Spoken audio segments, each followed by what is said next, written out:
آج بجانے سے پہلے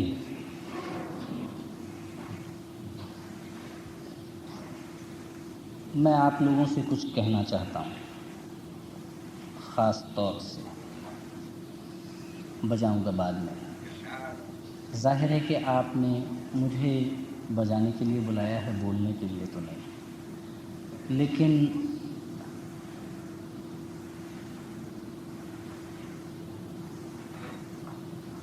آج آپ لوگ موجود ہیں، یہ اس بات کا ثبوت ہے کہ آپ میرے بجانے سے اور مجھ سے پیار کرتے ہیں۔ لہٰذا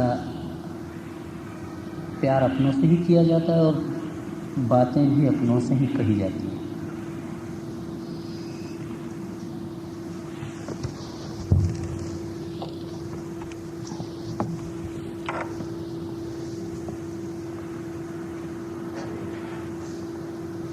ہمارے ہندوستان کے ہندو قوم کے اندر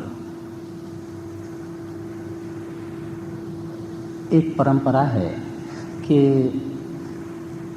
اگر کوئی شخص کسی کو گرو بناتا ہے تو اس گرو کے لڑکے کو وہ گرو بھائی کہتے ہیں، لیکن ہمارے ہاں ایسی کوئی بات نہیں ہے۔ وہ ہمارے دادا یا پردادا یا باپ یا بھائی یا چچا کا یا ماموں کا کسی کا بھی شاگرد ہو، اسے شاگرد ہی کہا جاتا ہے، گرو بھائی۔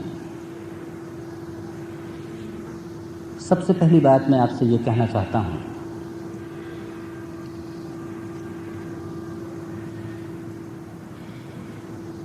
آپ لوگوں نے ضرور پڑھا ہوگا، خان صاحب استاد ولایت خان صاحب نے ایک انٹرویو دیا ہے سوسائٹی میگزین کے اندر 1982 دسمبر کا، لاسٹ منتھ کے ایشو میں۔ کن سے انہوں نے سیکھا، یعنی میں چھوٹی سی اس بات کو بہت مکمل اور بہت چھوٹا سا کر کے آپ کے سامنے پیش کرتا ہوں۔ 1938 کے اندر خان صاحب عنایت خان صاحب، ولایت خان صاحب کے والد کا انتقال ہوا۔ ان کا سرپرست کوئی نہیں تھا سوائے ان کے اپنے 2 بہنوئی کے، بردر ان لا۔ ایک تھے استاد محمد خان صاحب، دوسرے تھے استاد امیر خان صاحب، دنیا کے مانے ہوئے گائک۔ خان صاحب ولایت خان ہمارے گھر میں تشریف لائے 9 سال کی عمر، 4 سال تک انہوں نے ہمارے والد سے سیکھا۔ اس کے بعد انہوں نے تعلیم استاد امیر خان صاحب سے بھی لی۔ آج جو پریس یہاں ہیں، ان سے میں خاص طور سے ریکویسٹ کروں گا کہ اس چیز کو نوٹ کریں۔ میں باقاعدہ اناؤنسمنٹ کر رہا ہوں آج ایک نئی بات کا، جسے 30 سال سے میں نے کبھی نہیں کہا، صرف اس لیے کہ لوگ کہتے ہیں کہنے دو، لیکن جب لکھائی پڑھائی پہ بات آ جاتی ہے، جب باپ دادا کی عزت پہ بات آ جاتی ہے تو یہ کہنا پڑتا ہے۔ انہوں نے خان صاحب محمد خان صاحب یعنی میرے والد سے تعلیم لی، اس کے بعد انہوں نے امیر خان صاحب سے لی۔ انہوں نے خان صاحب تاج احمد خان صاحب کے والد تجمل حسین خان صاحب سے تعلیم لی۔ انہوں نے رجب علی خان صاحب، میرے چچا، میرے دادا، میرے فادر کے سگے چچا، ان سے تعلیم لی۔ انہوں نے غلام قادر خان صاحب سے تعلیم لی۔ انہوں نے امانت خان صاحب سے تعلیم لی، جو میرے فادر کے سگے بھائی، چچا زاد بھائی تھے، جو کہ جن کی شاگرد لتا منگیشکر ہیں۔ انہوں نے خان صاحب نیاز احمد خان صاحب، فیاض احمد خان صاحب سے تعلیم لی، اور اتنے بڑے بڑے لوگوں کا اس میں انہوں نے ایک کا بھی نام نہیں دیا، اتنی گریٹ پرسنالٹیز کا، صرف یہ کہہ دیا کہ میں نے سیکھ لیا بہت سے لوگوں سے، اور ان گریٹ پرسنالٹیز کا نام نہیں آیا۔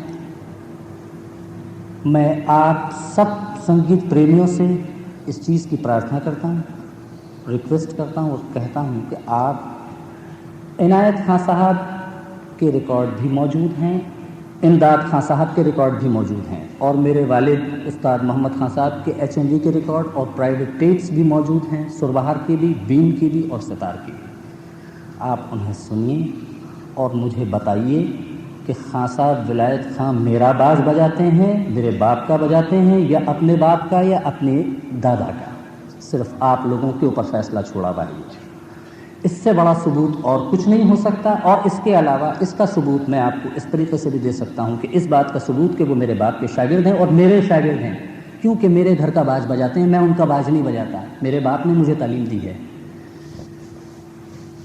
استاد خادم حسین خان اس چیز کے گواہ ہوں گے، استاد نثار حسین خان صاحب، استاد مشتاق حسین خان صاحب، استاد ڈاگر بندو جو بزرگ ہیں وہ اس کے، استاد لطافت حسین خان صاحب، استاد آگرے گھرانے کے، اور ہندوستان کے جتنے بزرگ آرٹسٹ ہیں وہ اس چیز کی گواہی دیں گے کہ خان صاحب ولایت خان کن کے شاگرد ہیں اور کہاں انہوں نے سیکھا، اور خان صاحب فیاض خان اس وقت موجود ہیں اس محفل میں اور وہ اس چیز کی گواہی دیں گے، اور ان کی اپنی سگی بڑی بہن یعنی میری والدہ، میری ماں اس چیز کی گواہی دیں گی۔ اس سے بڑا ثبوت اور آپ کو کیا چاہیے؟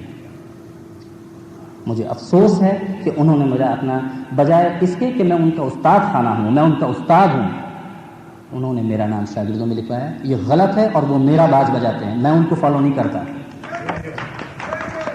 اب میں آج اپنا پروگرام راگ جھنجھوٹی سے شروع کرتا ہوں۔